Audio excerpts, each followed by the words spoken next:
The Swift Kickin' Ass, episode 52. All big changes start with a swift kick in the ass. Join the journey of lifelong friends, John Curren and Tom Stewart, as they make conventional thought bend over and take a boot to the keister.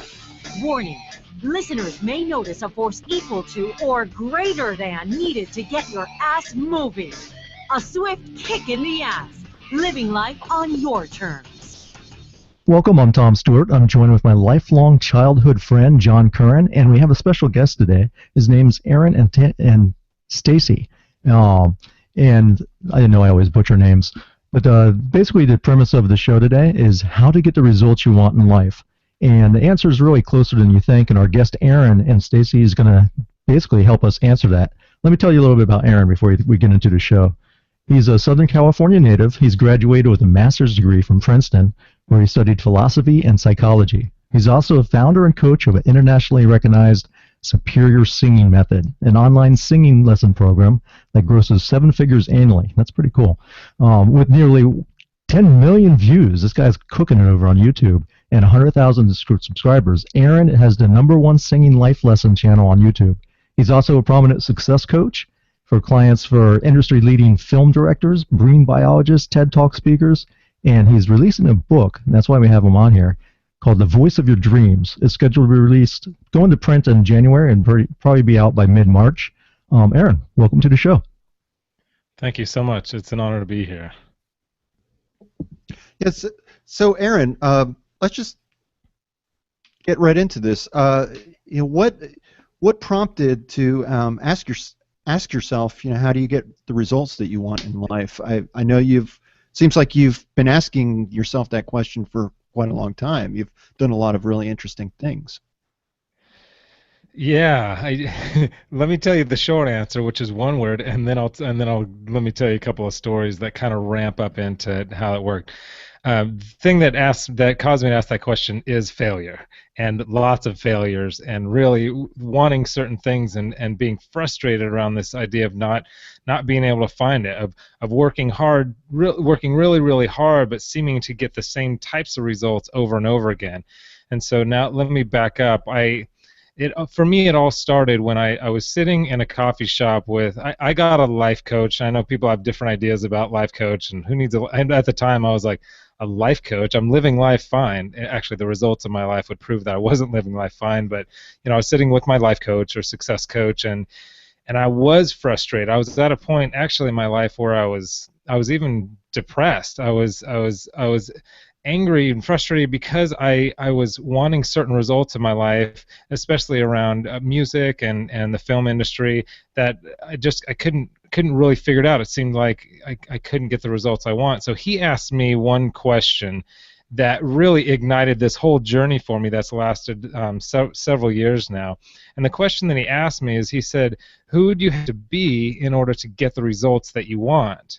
And it's a simple question, and I've even probably heard it before, but it landed for me this time in a way that it like ignited something inside of me. Who would I have to be to get the results I want? You see, like I said, I was really hard worker. I felt like I was pretty tenacious, but it was getting these same results. And what I came to realize throughout this journey, this idea of who I have to be, I found that I needed to redesign my thoughts and beliefs, because our thoughts and beliefs are like a GPS system, and if that GPS system is broke, it doesn't matter how many times we put in different addresses, it's going to keep getting us to the same place. So that's how my mind was working. The working harder wasn't working. It was getting me the same thing. So once I started looking at my limiting voices, the limiting thoughts in my mind, and the things I was telling myself, then my quality of actions changed, and then my results began to change. So that's a short story. We can go. I mean, that's the short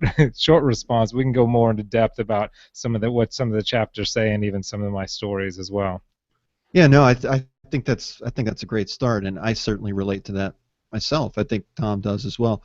How well do you think you knew yourself at that time when your life coach asked you that question? Did you feel like you knew yourself really well, and just I did. I at that point I felt like, and that's part of the frustration, right? It's like crazy people don't realize they're crazy. That's what makes them crazy.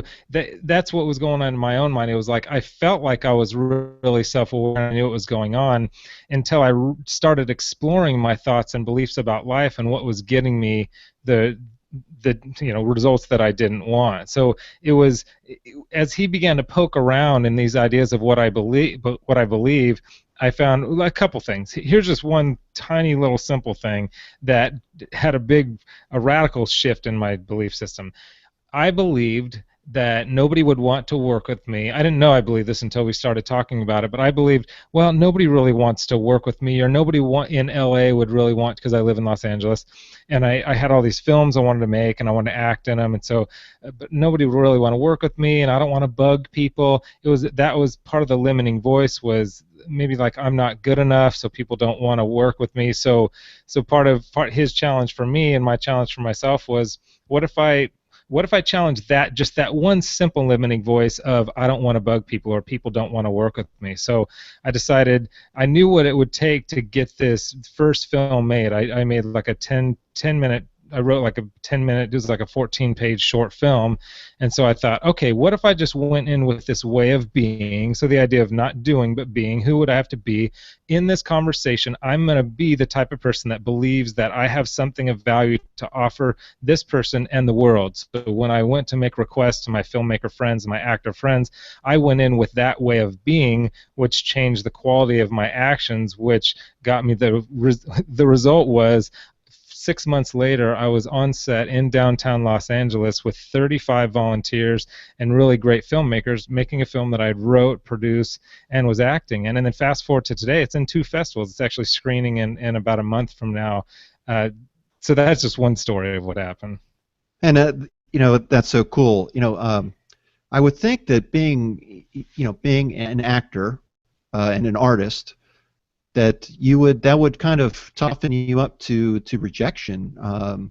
That's what I understand about actors and actresses, is that they have to go through a lot of rejection. So I could see where that's what you're thinking of. You've probably been rejected so many times that it has to get to you. It has to get to you. Yeah, and that's one of the things I talk about in my book, is because rejection gets to you only when your thoughts get to you. So what I mean by that is, if I'm feeling overwhelmed, or I'm feeling depressed, or anything that I'm feeling, I can always look at my thoughts and see where it's coming from. So, for example, if I, just as an analogy, if I walk to the window and it's raining, and my thought process is, it's terrible when it rains because there's tons of traffic, and I'm not going to be able to get as much work done, then I look at the rain and think the rain is causing me to feel frustrated. Or I can walk to the window and be like, oh, it's raining, it's so refreshing, and California needs the rain, and it's so beautiful. I'll think the rain is making me feel this way. So the same thing about if I'm an actor. If I'm forecasting, forecasting being like assigning meaning to something that hasn't happened yet, or assigning meaning to something that happened. So if I'm saying, oh, I didn't get this part, which means I'm not a good enough actor, which means I will never be on a show, which means I'll never reach my dreams, and then the depression sits in. So if I examine my thoughts, I can usually figure out where my feelings are come from, and that's when the rejection begins to hurt, is when my thoughts create a meaning around a situation. Yeah, I totally agree with you. I mean, I've been reading a book recently called Choice Theory. It's written by Dr. William Glasser. So he's a medical doctor, but he's also he's more than that. He's I think some type of engineer, as well as he's worked in an educational system, and he's passed. This is an older book, but he talks about much of what you just talked about, and about how we control our thoughts, and how we control ourselves and our actions, and that's really the only thing that we can control. When we interact with other people, we're just they're just passing along information to us, and that's really all we can do. And how we interpret that information does reflect in our lives. So I could. So Aaron, if a lot of the people, our listeners that listen to the show, they come here because they're trying to change their life. They have that swift kick in the ass, something that turned them around. Now, you've already talked about getting a coach. What was it that initially made you even think about getting a coach? Was it just that, did you hit rock bottom somewhere, or was this, I have to do it? Did you see it on the internet, or did you listen to a podcast? What inspired you? Yeah, what did inspire me? When I moved to LA, part of what inspired me was just that state of being that I was in. In different parts of my life, I've had different successes and highs and lows, of course, like we all had. But at that point, I was at a low and had been for a while. And I was part of a faith community at the time. And I actually it was just a mentor. I just wanted somebody who was a mentor that would kind of disciple me for a couple of weeks.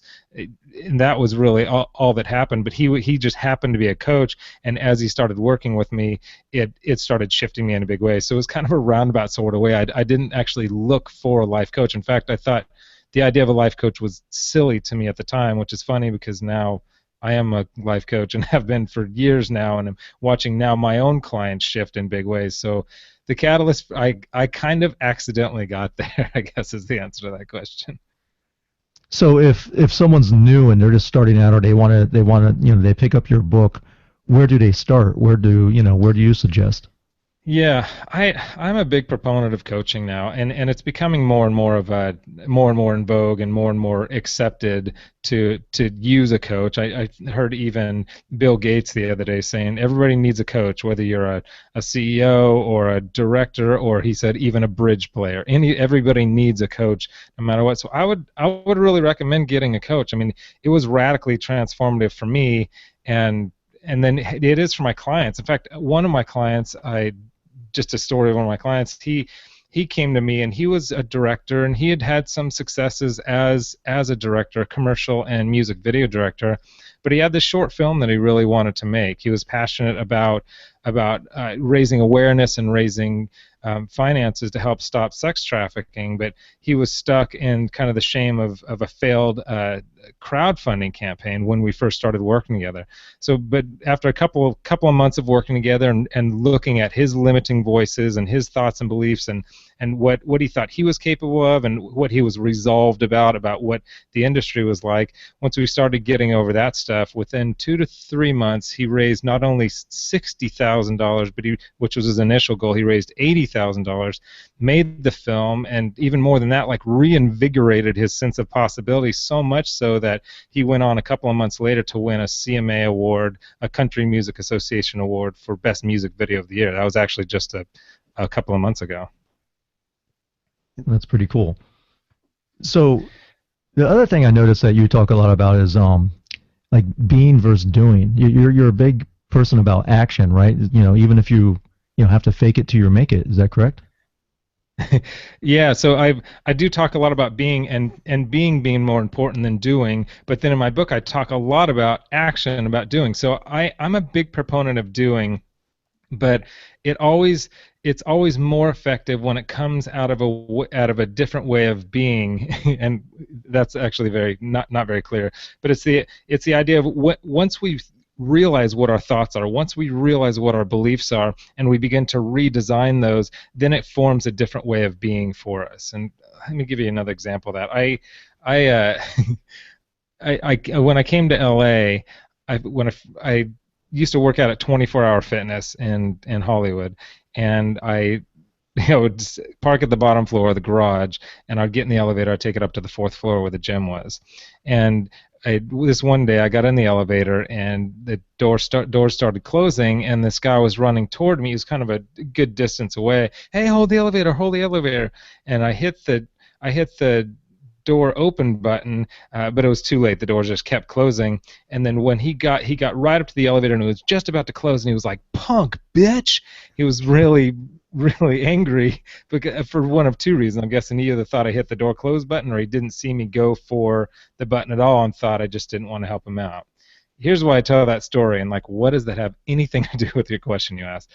See, his thoughts and beliefs created a certain action. In his mind, he thought this guy doesn't want to help me, this guy's against me, any number of things this guy was thinking, and it created a certain action which got him a certain result. Because here's what ended up happening. I was a little taken aback after he had said that. Then I hear this ding, and the doors, I hadn't gone anywhere, and the doors opened back up, and so there he is standing, and his face, he just got this look on his face of like kind of horror, like he wasn't expecting to now be confronted with his anger, and he found himself in a really awkward situation. So his thoughts and beliefs led him to these certain actions which got him a certain result. So to me, I'm really, really big on action, but it first starts with, what do we believe about ourselves? What do we believe about the world around us? And I found that for myself and for many of my clients, it's things like, I don't have what it takes, or this is never going to work, so why even try, or it's too late to pursue that now, you're too far behind, just give it up. So these limiting voices create the boundaries of how big we allow our world to be. So once we shift that way of being by shifting our thoughts and our beliefs, then I'm all about action, all about action. So did you get an apology from him? You cut out a little bit there. What was that? Oh, I'm sorry. Did you get an apology from the guy? I mean, you said that was an awkward moment. I could imagine it would be. We stood there, and the first thing I said, it wasn't clever, but I just blurted out, "Well, that wasn't a very nice thing to say." He didn't say anything. He just stepped in the elevator. He turned around and awkwardly, boom, 4 floors, boom. He just sat in this awkward silence. That's funny. I've been in that situation where I've hit the Really? button and it closes, but I've never had anyone call me a punk bitch. That it felt bad as I went away. I've hit the That was close the first button. for me. I've hit the close button instead of the open. I meant to hit the open, but I hit the close by a mistake, and I think we all relate to that. Then you just got to shoot him the bird and pretend that you did it on purpose. I love it. You talk about, too, that freedom is a natural byproduct of a disciplined life. Could you go into that a little bit more? Yeah. I think as kids we kind of think, oh well, I want freedom, and freedom means no restraints. Freedom means just doing whatever I want, and then I could be free. And I know as adults we don't believe that. We would never say, oh well, I get freedom by just seeking out freedom. It's like the same idea with happiness. We don't find happiness by seeking after happiness. We usually find happiness by serving other people. It's this kind of roundabout sort of way. And same thing I find with freedom is that the more disciplined I am in any area of my life, the more freedom I have in that area. So discipline really equals freedom. So if I want to be, my wife and I, we teach financial classes at our house, and have just found the more disciplined we are with keeping a budget and sticking to our budget, that discipline includes the natural byproduct of that is a financial freedom and a sense of peace within our finances. But if we just kind of let it go and we're like, oh whatever, and we're just credit cards and that whole thing, then we're going to find ourselves on the opposite of freedom. We're going to find ourselves in debt and in bondage to creditors and that kind of stuff. Yeah, I've been there, done that. It's not fun at all. and I agree with you. It's being disciplined about your finances does allow you freedom. It is a byproduct. And I think that the more secure you are, especially in financial sense, the happier you are. And if you think about that, it really applies to different areas of your life as well. Think about friendship. I know you talk about relationships and about how important that is. If you're insecure with your relationships, you're also not going to be happy. Yeah, absolutely. And to kind of pinball off what you were saying, you had said earlier, like if somebody was listening to this podcast and they're like, oh, what's my next step? And I do believe in coaching. One of my chapters is just called Get a Coach. But another thing that deals with this, it connects with the finance thing that we're talking about, is when we get, because when we get tied up in these knots of language. So let's go back to these limiting voices in our minds. So our world is occurring to us in a certain way because of our limiting voices, and that's affecting our actions. So we want to affect how our world occurs to us by looking at the limiting voices in our head that are affecting our actions and redesigning those. And one way that we can redesign the way our world occurs to us and kind of redesign those thoughts is through other language. So we're getting tied up in these knots of language, these limiting voices in our head. Other language could help us untie those knots, and that language to me is the language of a vision, a declaration, and commitments, like what we're committed to, getting super, super crystal clear about what our vision is for our future and for our lives, because vision generates clarity for purposeful action. So once we get clear around that, our world occurs to us differently, and then our actions show up differently, and we begin to get different results from that. That's excellent. I totally agree with you. You said that you're married now. How long have you been married, and how has that impacted, the way you look at the world and the way you dream about, that vision that you have in your mind? Does that change your perspective, or? Yeah, that's it. I like that because it has shifted me. And let me go back even before marriage and what happened with my wife and I. So when I first started being coached, and I started this whole search, this whole journey of this way of being idea to shift and get the results that I wanted in my life. At that time, I was dating, who was now my wife, was my girlfriend at the time, and we were kind of stagnant in relationship. My finances I was barely getting by financially, and I was not pursuing a lot of the dreams that I want to pursue. So within a year, I had quadrupled my income, and I was getting closer and closer to my dreams.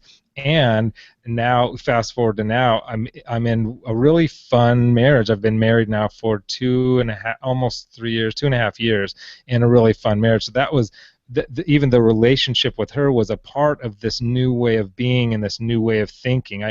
I found that one of my limiting voices around relationships and around being married was that marriage ruins relationships. Like marriage, once you get married, the relationship gets bad and generally ends up in divorce. And I know that's such a negative thing to say or even think, but that was so much of what I had seen from my parents and her parents, and just so much of the culture.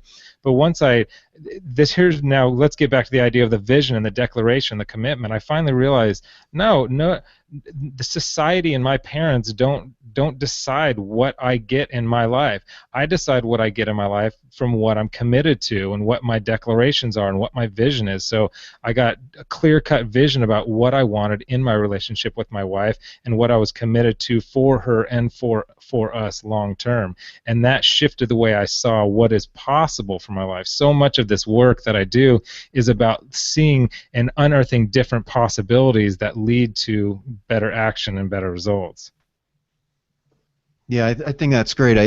The way I view that, and just said in a different way, is when you start asking what can you do to make it a better relationship, that's better than asking your partner what can they do, for you, or telling them what to do.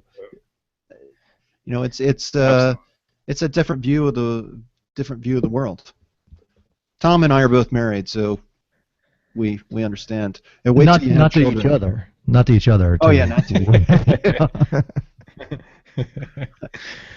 Yeah, I found that, and it goes back to one thing I said earlier, is that service, to me, serving humanity is where I find the most happiness, the most income, the most fulfillment, and that's why one of my commitments to my wife, it's not big and lofty. It's just this simple commitment that keeps me grounded. Is I'm committed to serving my wife 1% more than she serves me every single day. And obviously, I don't know what that 1% is, but it keeps me in a mindset of like, I'm committed to serve her. I'm also committed to making her laugh 3 to 5 times a day, because I tend to be very serious, and I know and I like some levity, a little bit of lightness in the house. And I know she does too. So that's another really small thing that I'm committed to that creates a better environment to live in for both of us. That's good. I've heard Stephen Covey talk about an emotional bank account, especially in Yeah. relationships like that, where you got to put into it. And every time you have an argument and you think that you win an argument, you're actually losing. It's actually hurting you. Yeah. When you say words that you can't take back, those, they deplete your bank account per se. Yeah. I've experienced that, depleting that bank account plenty with my wife. I certainly fail more than I succeed in my goals, but I do have my commitments, and I've found some benefit from that. So along the same lines, I've heard you talking about I can't get beyond this ceiling. I know what happens to someone that they hit a plateau or they think that I make a certain amount of income and I'm never going to get beyond that because that's just the way it is. I'm a working class dude and that's it. What do you have to say about that? Yeah, I know I sound a little bit like a broken record here, but that's a perfect example right there of a limiting voice. Like I'm a working class dude, first of all, that, and then I'll never get beyond this income level. So those are two actual beliefs, and that with those beliefs, like we don't necessarily admit stuff like that all the time. Like I wouldn't be like, "Hey, I'm a working class dude," or "Hey, this is all I'm capable of." Sometimes we will, but when those beliefs are in our mind, they occur to us as reality, and if that's our reality, then that becomes the ceiling of all we're capable of because it's all that we see possible for us. So again, it's a redesigning of that thought and beliefs, and it's two different ways of looking at the world and looking at the self. So it's fixed versus fluid. So if I believe that I'm a fixed person, I'm a fixed entity, or that my circumstances are fixed, then there's a certain amount that will only be possible for me.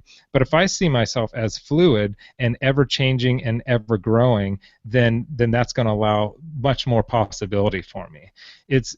It goes into these knots of language. So if I'm tied up in these knots of language, I'm a working class dude. That's all I'm capable of. That's all I'll ever be. That's all my dad was. That's a knot. Like I'm tied up in that knot of that language. And the way to break out of that is with different language. This idea of generative language that generates something new inside of us, because we live into the future that we see coming toward us. And if the future we see coming toward us is this limited future that we've created in our mind, then that's all we ever get. But when we rewrite our future with, you know what, I'm not a working class dude, I'm capable of X, Y, and Z, that's when we begin to get different results. We change in the present when we change our future with our words and what we see coming toward us, and then we begin to live into that. And let me just tell one little story about that. My wife and I, back to the money thing, is when we got married, we were $30,000 in debt. And by we, I mean I brought $30,000 into the marriage, therefore we were $30,000 in debt. And the voice that I was believing forever is I had been carrying it for 10 or 15 years, this debt, and it was just occurring to me as like, all I can afford is this $139.11 payment every month. I memorized it because I paid it month to month for many, many years. But then when I got married, my wife and I said, okay, that's one thought we can believe. What if we get a commitment, a declaration, a vision, this idea of painting a new future with words that we can live into? And we said, no, we're going to be out of debt in 9 months. It was going to be my wife's birthday 9 months from that time. And we said, we're going to be out of debt in 9 months at $30,000. And so even just creating that declaration, we wrote it down, we put it up on the wall, we told some friends what we were doing so that we'd now be accountable to it, and we began to put ourselves at risk for this new commitment. Not just like we write it down and be like, oh, I hope it happens, but it became now this game that we can play that was called debt-free in 9 months. And as we began the process of doing that, we ended up getting out of debt. So were you able to accomplish that in 9 months? I'm glad you asked that because we didn't. And here's the important thing that I learned from that when we have a goal, it's not so much about the exact goal that we hit the exact goal, but what the goal does for us. Not what the goal is, but what it does for us. So what that goal did for us, that 9-month goal, is within 9 months, we were 95% out of debt. And then we got that of the rest of the 5% of debt within the next 3 weeks or 4 weeks. So we didn't hit the exact date, but that goal really ramped it up for us, and we were able to get out of debt just shortly after that. No, yeah, I also brought debt into my marriage, and Took us a long time. I thought I was being a good husband, saying yes to her, even though we couldn't afford things and weren't doing crazy things. But you want to improve the house and Yeah. stuff like that. But I am now at the end of this year. It will complete a 9-year financial plan, and we will basically owe just the house. I mean, we'll just that's the only thing we'll owe on. So I'm right there with you. It was supposed to take about 4.5 years, and it's taken close to 9. But we have Yeah. 3 kids, and we moved, and you can't let life get in the way. You need to live your life, and we made those changes to our plans along the way because that was the best thing for us to do at that time. So that's why I was asking you. It took me a lot longer to get through. Yeah. But we also had a much bigger, goal. Yeah, yeah, and my situation was different in that we decided to get out of debt after when this whole period of like I was being coached and my life was changing so radically. So my income was growing exponentially at that time, and we don't have kids, so that was Yeah. part of our situation as well. It's good to get that taken care of before you do. Something that intrigued me is I know you have the superior singing method, and I like the whole, build something that can create, recurring and income without having to go back all the time. And I'm sure you'll probably update it and add to it, but something that kind of works passively for you. But what I heard you in another interview, and you were talking about how you had to come up. You created something first prior to that didn't work so well, and then this is what I thought was really cool. You said it was a systematic approach, and you had to think about what techniques do you need to do, and in what order in order to become a great singer or a good singer. And I really thought that was cool, and I think you can apply that to anything. Can you tell us a little bit about your process?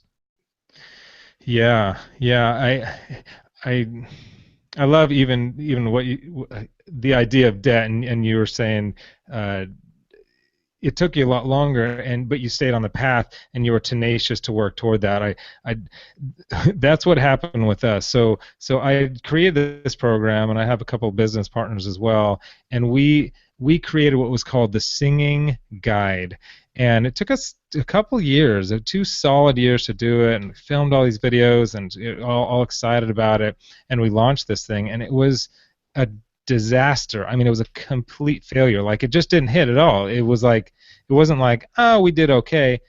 We had 0 signups. It was just a total flop. And so at that point, I did a couple of things. I first of all, I was very sad and very depressed and very disheartened for several weeks. That was part of the process. But after I kind of climbed out of that, I thought, why am I doing this? What is it that made me want to do this thing in the first place?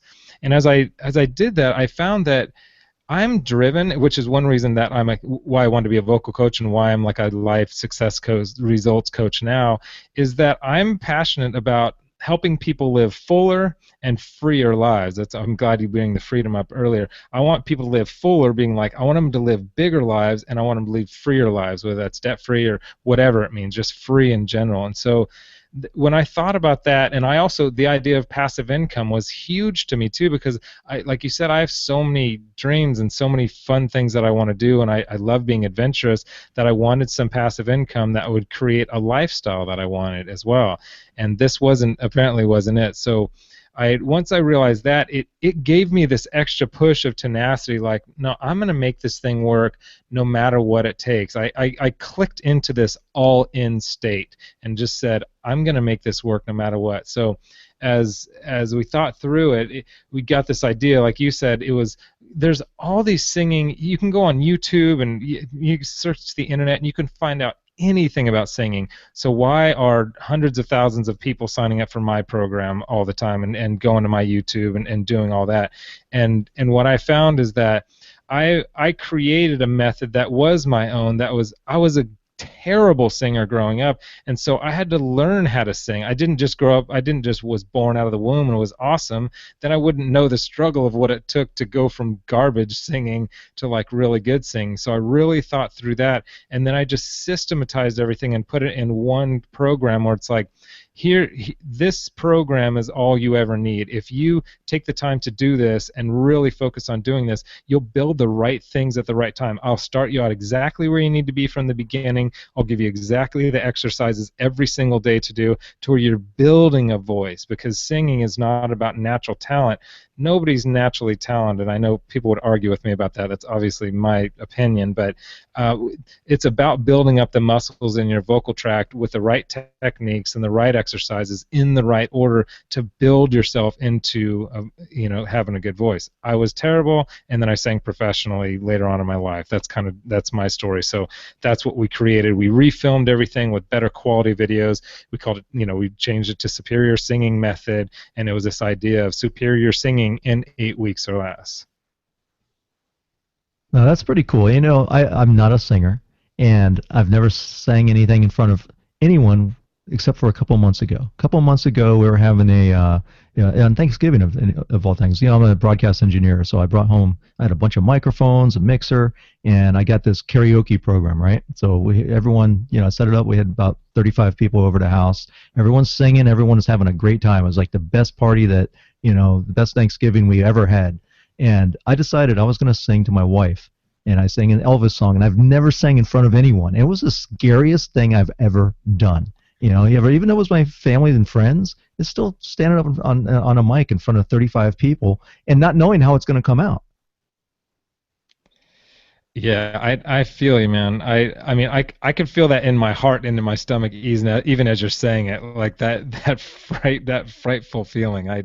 You know what? I just hearing you say that, I would love to sign you up for free for my program once we're off air, if you think that would help you, if you want to sing another Elvis song at some point. Yeah, absolutely, man. That'd be cool. And actually, everyone loved it. And all the girls were like, "When are you going to sing a song for me?" And I was like, well, So it won me points in that emotional bank account for sure. That's so yeah, good. I think our wives and neighbors would all appreciate if we learned how to sing. But yeah, that's and I think it applies to life as well. I mean, that everyone, on this show we talk about disrupting conventional belief, and it's usually, it's usually a common belief that people can't sing. You have to be naturally talented, and your method shows otherwise. So yeah. My thing is I do Brazilian Jiu-Jitsu, and I remember one of my coaches he said that between when you were mentioning talent and natural talent, he actually said that he would rather have a student that had no natural talent, because what happens is that sometimes guys come in and they're submitting everyone, and they're good like week one. They just have an affinity for it, and they're tapping out people that they shouldn't be tapping out. But the thing is that they get lazy and they never have that motivation to really perfect it and be really, really good. It's the person that's challenged and has issues to overcome that put into time on the mat, try to figure out what technique I'm doing wrong, and listen to the coach, and those are the ones that grow and actually become a better competitor. Yeah, that tenacity is such a huge part of success for me. The successes that I've had is really walking something to the finish line. Even with Superior Singing Method, so we launched Superior Singing Method, and it was really successful for a couple years. And then what we were doing is we were ranked on Google, and so if you type in any number of keywords, how to sing, singing tips, any like the top keywords, there were like I think 22 like top keywords that people were searching. We were at the like number 1, 2, and 3 spots, but mostly number 1 spots for most of the primary keywords. So that was serving us really well for a long time. And then in 2011, Google released this algorithm called Panda. And I know nothing about algorithms except everything I've just said so far, but what I do know is it destroyed us. It took all of our top keywords, and it took us down to page 15 on all those words. So not spot 15, but literally page 15. So overnight, our business was completely tanked. Like tons of traffic to zero traffic in an instant. And so I say this as part of the tenacity thing, and this idea of pivoting. When you own businesses or anything you're doing, this idea of pivoting. Okay, this happened. We could say, oh, well, we had a good run and then move on, or be tenacious and say, how can we pivot this thing and get this thing up and running again? And so that's actually when we did the YouTube thing. We have affiliates, which are people that sell our product for us, and they get a cut of the so and for it's a digital product, so it's actually a good cut. They get 75% of the profit because there's no real overhead for us except hosting. But so one of our guys, we were asking him, how are you getting the traffic? And he said, oh, YouTube videos. And so we're like, okay, YouTube videos. So that's when I filmed the initial 22 YouTube videos that over the course of a few months began blowing up, that became what it is today, and we have a really strong following now. But that was the pivot, and that took, our income dropped significantly for 3 to 6 months minimum that it took to film and post and give time for those videos to really blow up. So and that story of tenacity with these businesses, we've had hundreds of failures just like that with that. In fact, we're in a similar one right now where we're pivoting again, and so it's that tenacity that kind of keeps these things moving. You're not the first person. I've heard about Panda destroying businesses overnight. And I understand why Google did it. There was a lot of people gaming the system, and Right. they're trying to level the playing field. But Yeah. it hurts me, it pains me to imagine that your business overnight is just gone, because you're dependent on Google, and it really does suck. They've had multiple It's terrifying. animals come out after that that have even made it worse, right? The hummingbirds and whatever Yeah. else they come out with. Yeah. So we found, this isn't an entrepreneur lesson, but for those entrepreneurs out there, we found what helped for us was our continuity program. So we have a whole other part of the site that's so much content that people are paying $20 a month for, and so that's consistent income, not dependent on anything Google or anybody else does. And then of course growing a list, and then keeping up with that list, giving them good content, and then selling our other products through that. So that's really helped us not be so dependent on Google, which, like I said, it can be fickle. That's smart advice. That's really good. I think that's good in any business. I mean, no matter what you're doing, if you're a plumber, you have repeat customers, right? So, I mean, why go out and constantly try to find new customers when you already have one in hand? Right. Well, Aaron, I think that you're the kind of guy who does not put all of his eggs in one basket. I mean, look at you. Look at all the different things that you've done. Acting, singing, songwriting, adventurer. Now you're an author. You're continuously growing and challenging yourself, and I think that's what it takes to be success. It's the joy is in the journey. There's no real true destination. We just got to keep going and keep struggling and try to keep being better and better. I think you're a great example of that. Well, I appreciate that. I attribute it all to my mom. She put that little nugget in my mind when I was a kid, and she was just like, just do what you love to do, and all the finances will work out. And so I've always done that, and it's been good advice. It's really helped me, because I'm always passionate about the thing I'm doing in the moment that I'm doing, and once it gets boring, I hire an assistant or I hire a team to run it, and I do what I'm passionate about. So with all my businesses, I got people working on them, and because I want to write this book, so all my passion went into that book, and so it's fun to be able to have. For me, I just kind of get bored, my feet fall asleep doing the same thing over and over again. So it's been a really fun journey for me. I think what happens too is you get comfortable. I know it's happened to me where you're doing the same job in and day out, and you're good at it, but you're not challenging yourself, and you get stuck in a rut, and it becomes like oh well, it's just another job. It's and you don't pursue and keep moving and try to up the game.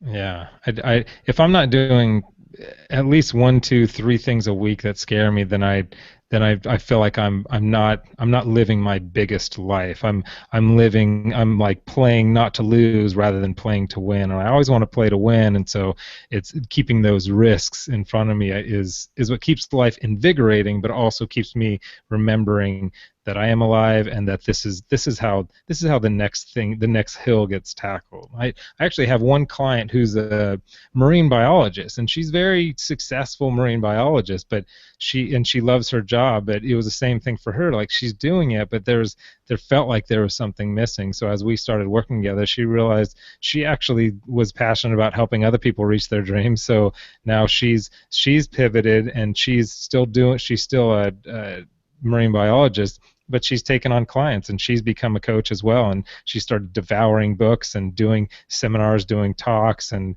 it's pretty incredible to see her go. So it's not even just about, hey, if your life is terrible, try this. It's just like, hey, even if you love what you're doing and looking for something new, what limiting voices may be in your head? That's another dream that you may have that is your limiting voices are holding you back from. Now, how about I know you've mentioned faith, and I know that's important to you. How has that contributed to your lifestyle and your success? Yeah, I think in a few ways. One is I was raised in the church, and I've continued to kind of keep the flame of faith going in my life through faith communities and being part of communities. And I think part of that is just it helped this value system of serving others, which has really benefited me over time of loving people and serving them and being a person of character. And again, obviously I fail often, but it is a value of mine that I think has guided me into business practices that have been helpful for me. And then on the other side, just on a personal note, is that there's so much peace that comes from having faith, that with all the craziness that could be my life and my being an entrepreneur and all the fun adventures, there's a lot of potential anxiety that comes as a result of that, and seeing life as a fun game that I'm playing, that I play passionately and intensely and fiercely, but not making it too significant in the grand scheme of things, understanding that there is a higher being that is there, that is taking care of things ultimately. That's been helpful for me anyway. Yeah, does that help with overwhelm? I know you mentioned being overwhelmed, and I heard that you have assistants and so forth. But the average person doesn't have an assistant. What would you recommend?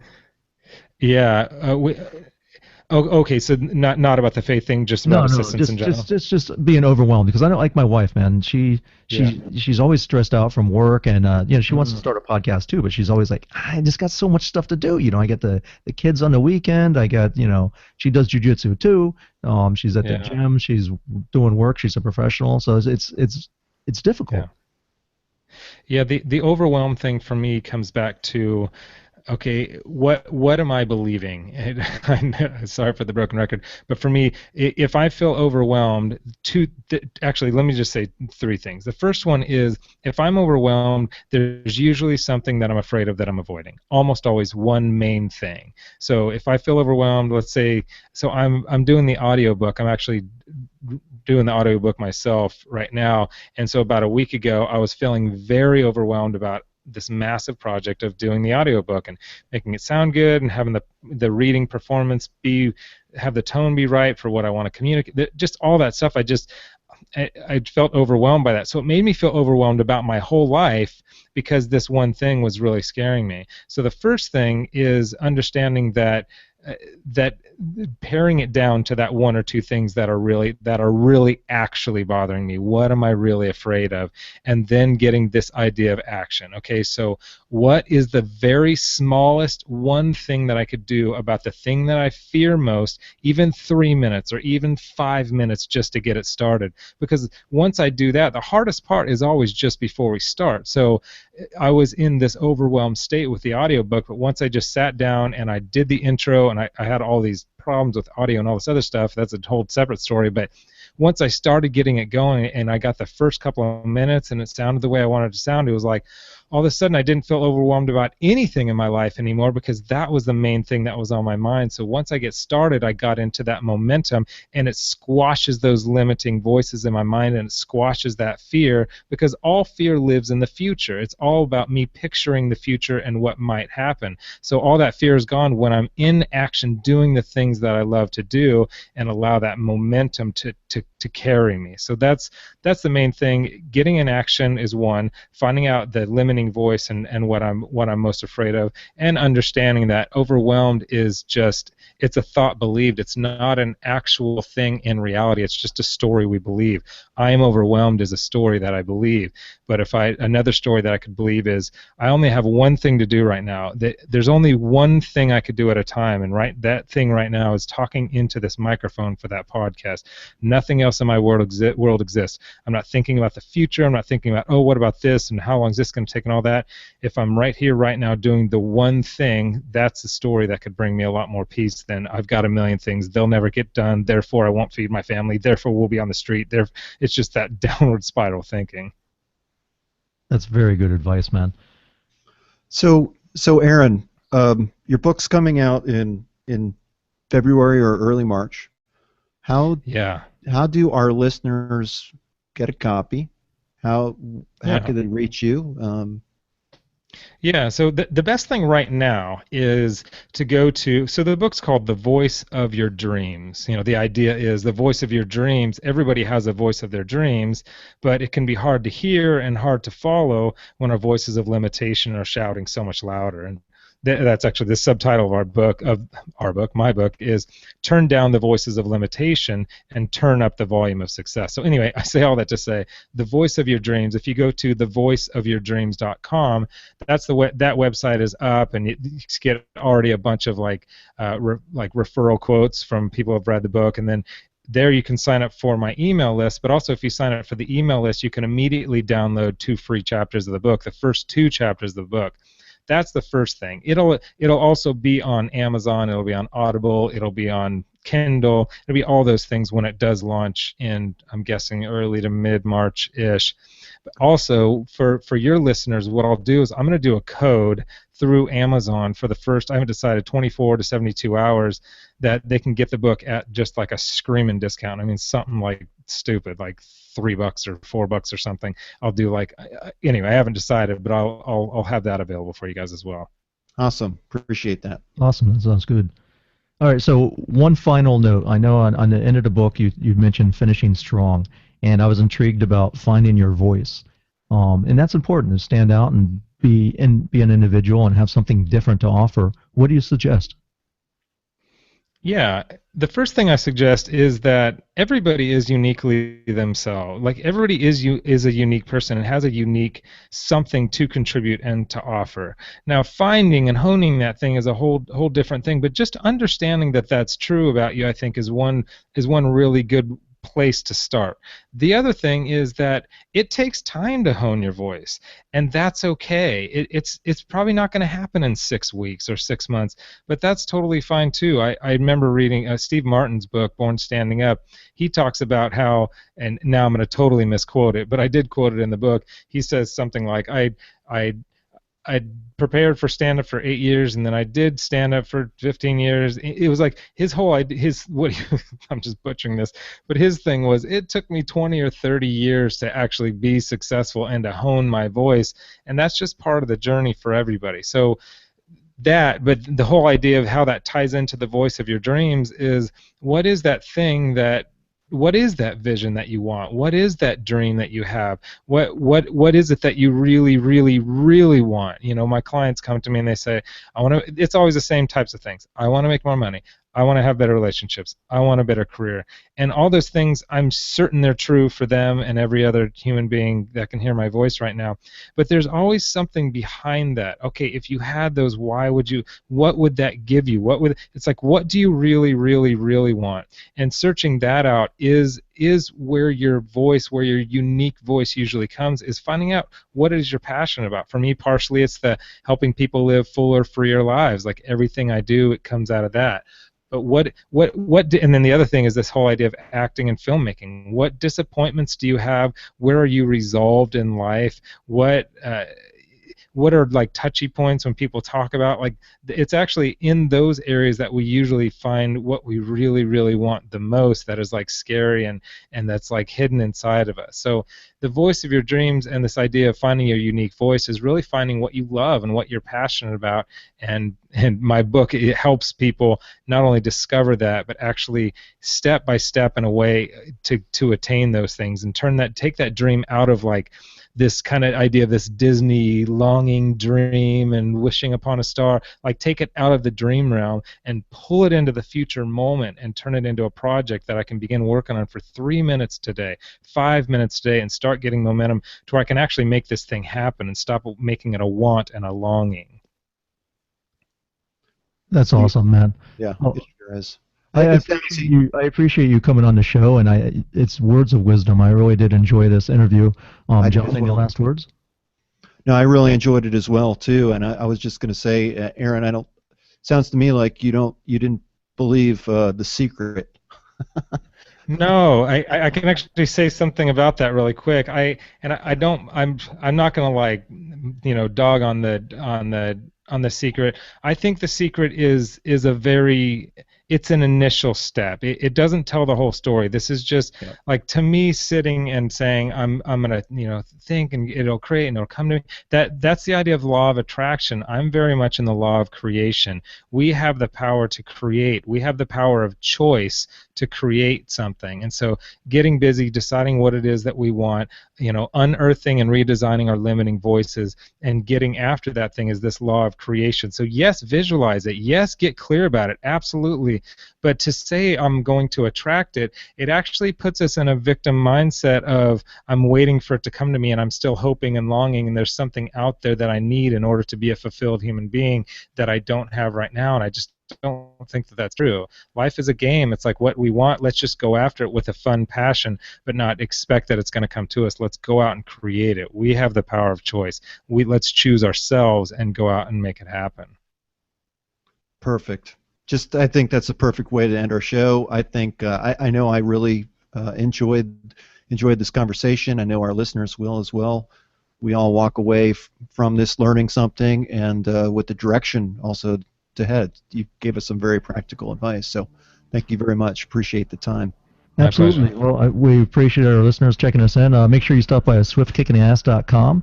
Join our free membership site. We got some cool videos, courses in there. We also have John's simple spending plan that's got him $90,000 out of debt, right, John? So, any last words?